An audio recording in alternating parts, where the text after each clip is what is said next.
Halo semuanya, untuk video ini Ibu akan kembali membahas mengenai materi biaya peluang ya, karena masih ada sebagian dari kalian yang masih kebingungan tentang materi ini ya.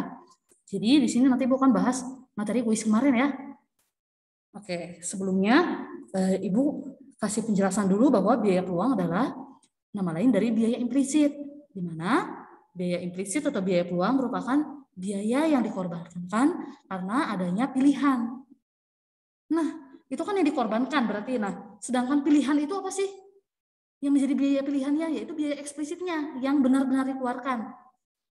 Untuk konsepnya biar kalian lebih mudah, asumsikan ya, misalnya ada seorang siswa bernama Budi, di mana Budi ini mempunyai uang saku sebesar Rp30.000 untuk makan ya. Nah, Rp30.000 ini Budi menghadapkan dua pilihan. Waktu istirahat dia mau pilih makan paket ayam, ada nasi, ada minumannya, harganya Rp25.000, atau pilihan yang kedua, makan bakso dan minumannya, harganya Rp20.000. Sebenarnya Budi suka kedua-duanya, tapi karena uang Budi hanya Rp30.000, otomatis tidak mungkin kan ya, kalau misalnya Budi membeli paket ayam dan bakso. Nah, berarti Budi harus melakukan pilihan. Misalnya di sini Budi memilih untuk membeli paket ayam. Itulah yang disebut pilihan atau bisa disebut biaya eksplisitnya, biaya yang benar-benar dikeluarkannya. Karena Budi memilih paket ayam, dia mengeluarkan uang sebesar Rp25.000 untuk membayar. Nah, sekarang karena adanya pilihan tersebut, maka muncullah biaya yang dikorbankan. Yang dikorbankan di sini adalah pilihannya untuk memakan bakso ya. Jadilah itulah biaya peluangnya, yaitu sebesar Rp20.000. Sampai sini semoga paham ya. Kita lanjut saja ke soal kuis biar lebih mantap lagi ya pemahamannya. Soal pertama. Desri seorang lulusan SMK. Ia berpeluang bekerja menjadi penjaga toko dari pukul 7 pagi sampai 3 sore dengan gaji Rp2 juta per bulannya. Dia juga dapat memilih menjadi sales barang elektronik di mana bekerjanya mulai pukul 8 pagi sampai 4 sore dengan gaji Rp2.200.000.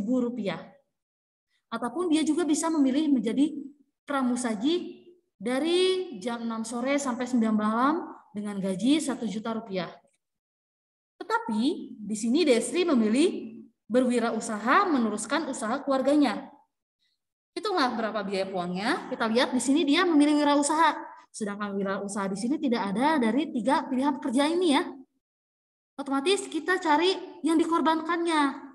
Apa syarat yang harus apa syarat yang menjadi biaya peluang di sini dari 3 hal ini, padahal semuanya dikorbankan ya. Tapi kita tidak mungkin di sini Desri hanya satu orang bekerja pada 3 pekerjaan sekaligus. Jadi pilihlah yang paling rasional. Untuk lebih mudah kita lihat slide jawaban nomor 1 ya. Tadi dilihat di sini kan menjaga toko itu bisa dari jam 7 pagi sampai jam 3 sore. Terus sebagai sales elektronik itu bisa dari jam 8 pagi sampai jam 4 sore.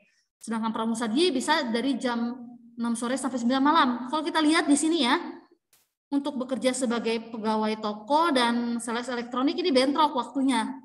Jadi dia harus pilih salah satu.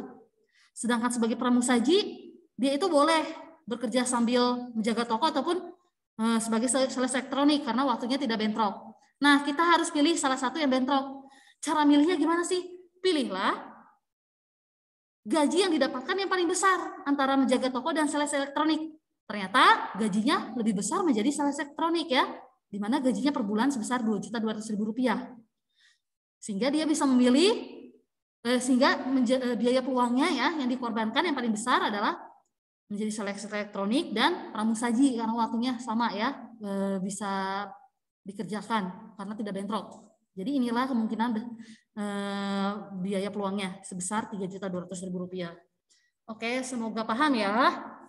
Boleh diulang lagi nanti videonya kalau misalnya kurang paham, ditonton lagi lebih pelan-pelan ya, dipahami lagi. Kita lanjut ke soal kedua. Naomi diterima di kuliah di Fakultas Ekonomi Universitas Indonesia atau UI, jenjang S1, dengan biaya semesteran sebesar Rp15 juta per semester.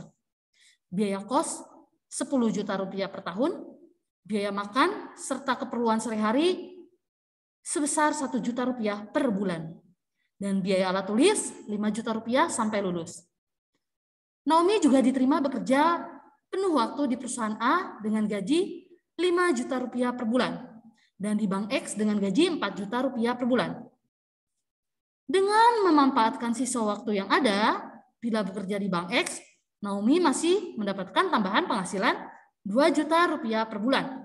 Hitunglah biaya implisit dan biaya eksplisit apabila Naomi memilih untuk kuliah di UI. Ini udah jelas ya, yang dia pilih di sini adalah kuliah.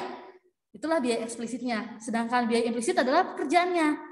Tapi di sini kan dia dapat bekerja di perusahaan A dan di Bank X, berarti harus pilih salah satu. Jadi biaya implisitnya segimana sih dan biaya eksplisitnya totalnya segimana, kita lihat di slide berikutnya. Oke, biaya eksplisitnya kita lihat ternyata bekerja di Bank X itu gajinya 4 juta dan dapat upah lembur sebesar 2 juta, sehingga lebih besar jumlahnya daripada bekerja di perusahaan A. Kalau di perusahaan A kan dia hanya mendapatkan 5 juta rupiah, tapi di Bank X dia mendapatkan 6 juta rupiah di sini ya, 6 juta rupiah. Jadi biaya peluangnya 6 juta 1 bulan. Kita jangan jawab berhenti sampai 6 juta rupiah saja. Tapi ingat, untuk kuliah S1 itu butuh waktu selama 8 semester. 8 semester itu di satu semester itu 6 bulan ya. Jadi tinggal 8 dikali 6 bulan. Ada 48 bulan ya. Jadi kita hitung waktunya biaya peluangnya itu sejumlah lamanya kuliah, yaitu 48 bulan. Tinggal dikalikan saja ya. 6 juta dikali 48. Jadi total biaya implisitnya adalah 288 juta rupiah ya. Sorry, ini kurang nolnya 1 ya. Tapi anggap ini 288 juta rupiah ya. Oke. Ibu edit dulu ya biar afdol gitu ya.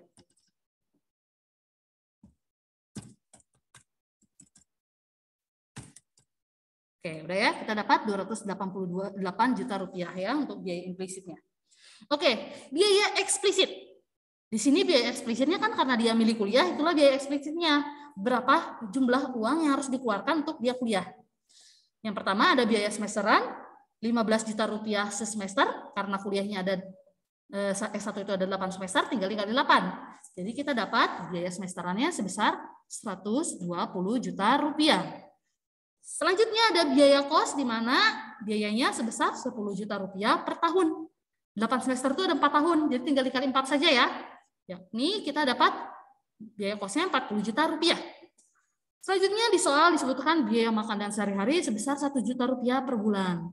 Nah, ingat kuliah ada 48 bulan, jadi tinggal dikali 48. Jadi kita dapat biaya makan dan sehari-hari totalnya 48 juta rupiah. Selanjutnya ada biaya alat tulis, di mana disebutkan di soal bahwa 5 juta 1 kali sampai lulus. Jadi kita taruh saja ya dikali 1 5 juta. Jadi kita totalkan, jumlahkan ya semua biaya eksplisitnya. Sehingga didapat total biaya eksplisitnya sebesar 213 juta rupiah. Oke, semuanya semoga paham ya sampai sini. Kita lanjut di soal ketiga. Ali berhenti menjadi karyawan sebuah restoran. Untuk itu, ia membuka usaha sendiri. Sebagai modal pertama, ia menggunakan tabungan yang berjumlah 250 juta rupiah dengan bunga 8%. Selain itu, untuk lokasi restoran, ia menggunakan rumahnya yang biasa disewakan sebesar 35 juta rupiah per tahun. Hasil penjualan kotor restoran selama setahun sebesar 500 juta rupiah dengan biaya operasional selama setahun 380.000 rupiah. Cukup murah ternyata operasional. Soalnya, jika diketahui gaji Ali di restoran Mama sebesar 48 juta rupiah selama setahun, hitunglah apakah tindakan Ali laba atau rugi dengan analisis biaya peluang. Jika berlaba, berapa labanya, dan jika rugi, berapa ruginya. Oke, ternyata yang ditanyakan ada banyak. Jadi, untuk menjawab soal ini, kita buat saja laporan keuangannya. Jadi, sudah merangkum semua pertanyaannya ya. Bagaimana kita tulis laporannya seperti ini. Laporan keuangan Resto Ali. Kita tuliskan pendapatan di bulan pertama sebesar 500 juta rupiah ya jumlahnya. Nah, yang menjadi biaya implisit karena di sini dia resign ya, berarti biaya implisitnya itu adalah semua yang dulu dia dapat sebelum membuka restoran Ali ini ya. Jadi apa aja yang dia dapat dulu? Yang pertama dia punya gaji 1 tahun sebesar 48 juta rupiah. Terus dia punya bunga deposito 20 juta. Kalau masih ada yang bingung kenapa bunga deposito, kenapa nggak depositonya? Di sini yang diambil adalah keuntungannya ya. Jadi kalau misalnya kita lihat di sini 250 juta rupiah, itu nggak mungkin kita taruh sebagai biaya eksplisit 250 juta rupiah. Kenapa? Karena 250 juta rupiah itu udah uangnya Ali. Tapi bunganya itu adalah pendapatan Ali ya. Setahun sebesar 8%. Pendapatan dia. Jadi sebelum dia membuka restoran, dia tuh dapat penghasilan dari bunga 8% ini loh. Gitu loh maksudnya ya. Jadi bunga depositonya adalah 8% dari 250 juta, yaitu 20 juta rupiah. Selanjutnya, si Ali ini kan punya rumah yang dia sewakan. Tapi karena rumahnya mau dijadiin toko untuk resto Alinya, tempatnya ya, otomatis dia nggak bisa nyewain lagi. Dia nggak punya penghasilan lagi dari sewa rumahnya. Sehingga ini biaya peluangnya untuk rumahnya 35 juta rupiah. Jadi total biaya implisitnya kita totalkan aja semuanya, yaitu sebesar 103 juta rupiah. Selanjutnya, biaya eksplisit adalah biaya yang dikeluarkan untuk membuka tokonya. Di sini disebutkan biaya eksplisit adalah biaya operasionalnya, yaitu hanya sebesar Rp380.000, cukup murah. Jadi kita hitung apakah Ali ini membuka restoran untung atau rugi. Nah, cara mencari untung atau rugi yaitu menggunakan laba akuntansinya, di mana laba akuntansi itu rumusnya pendapatan dikurangi biaya eksplisit. Jadi 500 juta dikurangi 380.000. Jadi didapat keuntungannya karena ini nilai positif, jadi disebut untung ya, sebesar Rp499.620.000. Nah, selanjutnya kita tentukan sebenarnya Ali ini resign dari pekerjaan sebelumnya udah tepat atau belum.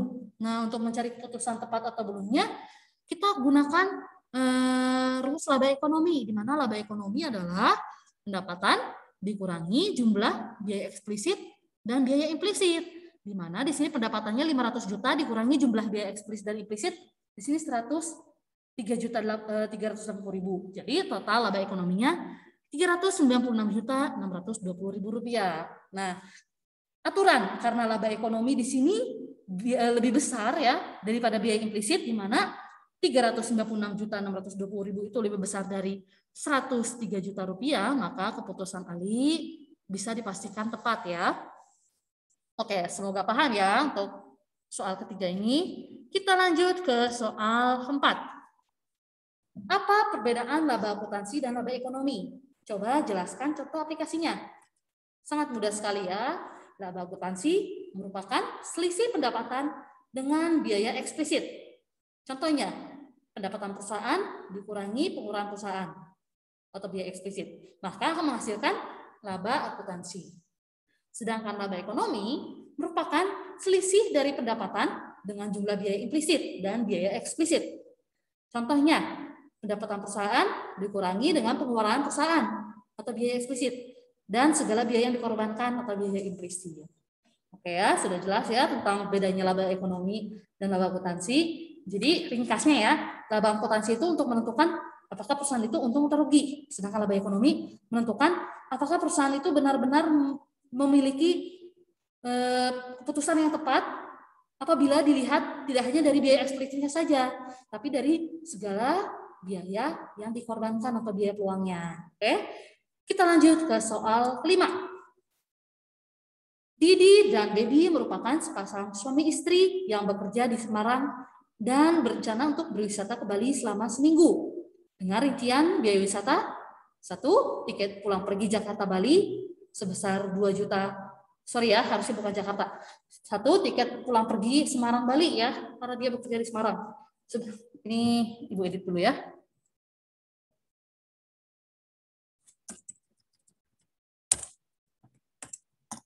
Oke, yang ke-1, tiket pulang pergi Semarang-Bali sebesar 2 juta rupiah untuk satu orang. Yang kedua, biaya hotel sebesar 3 juta rupiah untuk seminggu. Karena hotel itu bisa di-sharing, jadi ini untuk 2 orang ya. Yang ketiga, biaya makan serta belanja di Bali sebesar 1 juta rupiah seorang selama seminggu. Pertanyaannya, apabila rencana itu terrealisasikan, maka mereka izin bekerja di mana gaji Didi sebesar Rp500.000 per hari dan gaji Baby sebesar Rp250.000 per hari. Asumsi Sabtu dan Minggu itu libur. Pertanyaannya, hitunglah biaya eksplisit dan biaya implisit yang didapat pasutri tersebut apabila mereka memilih untuk berwisata ke Bali. Oke, kita jawab saja ya. Di sini kan pilihannya wisata ke Bali, otomatis itulah yang menjadi biaya eksplisitnya ya. Yang pertama yang menjadi biaya eksplisit adalah tiket pulang pergi Semarang Bali ya. Di mana diketahui di soal bahwa tiket untuk Semarang Bali itu 2 juta rupiah untuk 1 orang. Sedangkan di sini yang berangkat ada 2 orang ya, 3 kali 2 saja. Jadi tiketnya totalnya 4 juta rupiah. Selanjutnya disebutkan di soal bahwa biaya hotel itu 3 juta. Dan ini bisa di-sharing. Jadi untuk berdua ya 3 juta. Sedangkan biaya makan dan belanja disebutkan di soal bahwa 1 juta rupiah untuk 1 orang. Dan di sini ada 2 orang, tinggal kali 2 saja. Jadi ada 2 juta rupiah. Sehingga total biaya eksplisit atau biaya yang dikeluarkan untuk liburan ke Bali adalah 9 juta rupiah. Oke, sampai sini semoga paham ya untuk biaya eksplisit. Selanjutnya biaya implisit. Di sini biaya implisit berarti yang dia korbanin. Karena Didi dan Baby pilih ke ke Bali, otomatis dia mengorbankan atau tidak bisa ikut kerja ya, sehingga pekerjaannya lah yang dia korbankan. Berupa gajinya ya, di mana gaji Didi itu 500.000 rupiah per hari, dan di sini dia tidak ikut kerja selama 5 hari, tinggal dikali 5 aja. Jadi total biaya implisit gaji Didi 2.500.000 rupiah. Sedangkan gaji Baby kan 250.000 rupiah per hari, tinggal dikali 5 juga. Jadi gaji Baby itu yang dikorbankan sebesar 1.250.000 rupiah. Sehingga kita dapat total biaya implisitnya yaitu 3.750.000 rupiah. Oke, semuanya sekian ya untuk materi biaya peluang, semoga kalian paham. Oke, terima kasih semuanya. Sampai jumpa di pertemuan berikutnya.